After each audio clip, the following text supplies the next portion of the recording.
వెస్ట్‌లో ఒక సామెత చెప్తారండి. ఆయ్. ఎవరైతే బైబిల్ చేత్తో పట్టుకుంటాడో ఆ! వాడు పాస్టర్ అవుతాడు ఆ!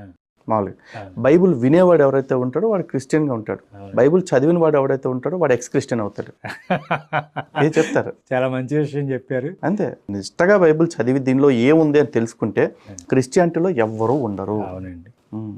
ఇవన్నీ ఎందుకు చెప్తున్నామంటే ఏదో మాకు ఆదాయం కావాలని కాదు. ఈ యొక్క వీడియోని మీ బంధువులకు, మీ స్నేహితులకు, మీ శ్రేయోభిలాషులకు పంపించడం వల్ల ఏమవుతుందంటే అనేకమైనటువంటి జనాంగము ఈ యొక్క విదేశీ మతంలోనికి వెళ్ళకుండా వెళ్ళినటువంటి వాళ్ళు బయటికి రావడానికి మీరు చాలా మరి వాళ్ళకి ఉపయోగం చేసినటువంటి వారు అవుతారని మేమేం చేస్తున్నామంటే ఈ మాటలు చెప్తూ ఉన్నాం. ఇప్పుడు మీరు చెప్పిన దానిలో Yeah. గుడారాల్లోకి తీసుకుపోవడం అంటే ఓయో రూములకి వ్యాపారం కనపడుతుంది కానీ వివాహానికి ఒక పర్టికులర్ ప్రక్రియ ఎక్కడ కనపడుతుంది? లేదు సార్.